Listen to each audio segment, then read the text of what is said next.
So I had this idea for, got to get the a new mobility protocol for livable cities that I'm creating, and I would like mayors to sign up and say, okay, we join the protocol, and then these mayors all around the world will now have created a collective bargaining group with which to set, here's what we as cities want, and you autonomous vehicle companies, if you want to work in our cities, you have to play by the rules that we've all agreed are important to us. And so this protocol, number one, and this, right about a week ago, there was the C40 cities that just had their meeting, and they started, 4 cities announced that by 2025 they were going to ban diesel cars in their cities. So playing off of that, I think we should be saying, cities should be saying, by 2020, new shared use vehicles need to be clean fuel or electric in our cities. So that if you're putting a new one into a city in 2020, because it's going to be intensively used, air quality is a really big issue for us. All of those shared use, intensively used cars that are new by 2020 have to be electric or clean fuel. And by 2025, we want the entire fleet of shared use cars to be switched out. So that would be number one. Number two, if we think about autonomous vehicles, all autonomous vehicles in dense populated areas need to be shared vehicles. That we can't risk. So they need to be shared vehicles for a couple of reasons. Number one, they need to be shared so that it gets heavily used, because these are brand new. We don't want them just doing 5% of the time. I want them to be used 60% of the time, so I can learn. Let's learn as fast as we can. Number two, I don't only want to have rich Tesla owners using these great autonomous vehicles. I want you and me to get the benefits of them. I want to enable me to buy a seat. I don't have to buy the whole car. And number three, that's what those car companies are saying they're going to do anyway, is that they're going to be putting them out. So let's just say, okay, all autonomous vehicles in densely populated areas should be shared.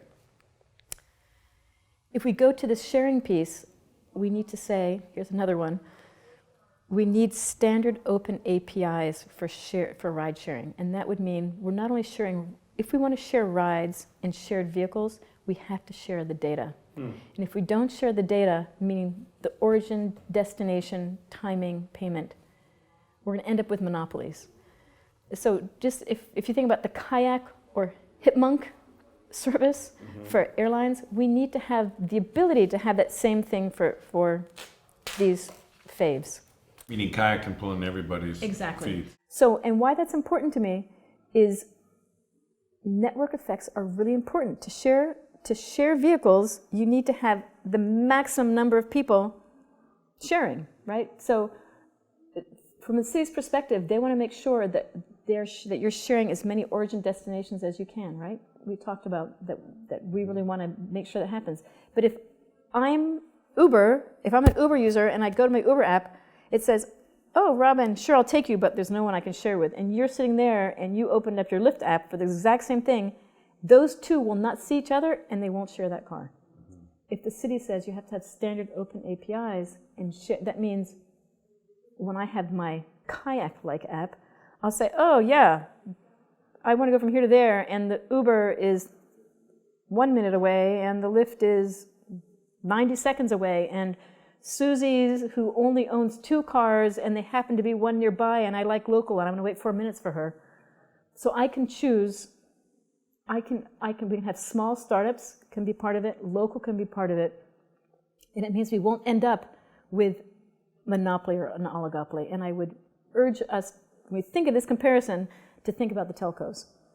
That it's a monopoly, and when you have monopoly status, you're how's that worked out for us? Yeah, how's that work? So I look at it and I think, so that's number 3.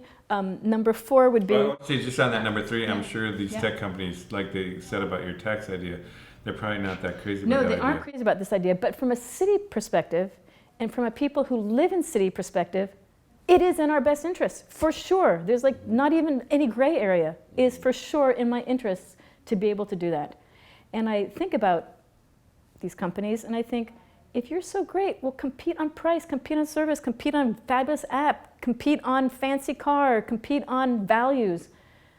But you can't rely on competing on the network, because I know what happens when you become a monopoly. You can have surge pricing 7 times, and I'm screwed. And so we need to have that competition, and not only do we need to have that competition, we need to enable a person who's going to have a brilliant idea and needs to start someplace to be able to start someplace. I will say that doesn't feel like an urban or municipal thing, given that it's going to be these giant companies. It seems like some kind of state or even national kind of policies. Do you think? I mean, or is that some a city? Could a city of San Francisco impose that on some? If they were part of the precisely, if they join the New Mobility Protocol. All right. Exactly. So if London, Paris, San Francisco, LA, Boston, Pittsburgh, and Nashville had said, this is what we're doing, you want to come into our cities, we're voting as a pact. As a group, this is what we're saying. Because right now, think of the information asymmetry that's going on between these guys. Google has how many engineers think about big data versus San Francisco Town Hall? Yeah. Like, we are so unpowered, like outpowered, whatever that word is. And right now, these car companies and these service providers are supplicants. Like, they need the mayor to say, yes, you can come to your pilot in our city. And this is the only time it's going to happen.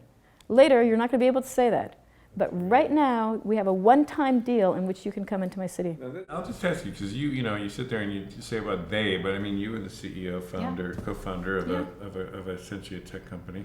Do you think, they're great philanthropists. Do a good job. I mean, but do you feel that they'd be open to this kind of rework of the system in a pretty fundamental way for the good of the society? I would say 2 things. They will definitely fight it, because who doesn't want to negotiate one by one and get a better deal one by one? But on the opposite side, now Uber has to have a one-of deal with every single blessed city. And if there were a standard and a norm, I was at an event last week, and I think a person from GM said, you know what we really need? We really need to have one uniform way of interacting with cities. And I thought, exactly. Don't we want to have one uniform way that we interact with cities? That would be much easier. Much easier. But how would you coax in the tech companies for that, including Airbnb and home sharing and other places? What's the incentive for them? Would you say So I got through 3.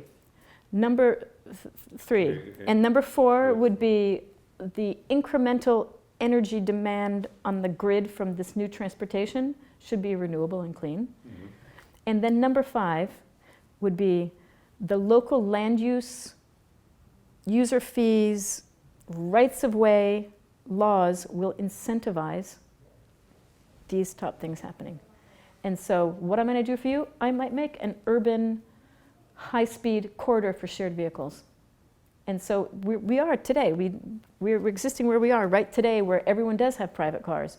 And you know what? Going down Market Street, we're going to ban private cars on Market Street, and we're going to let only shared vehicles on that street, which is in the city's incentive to do.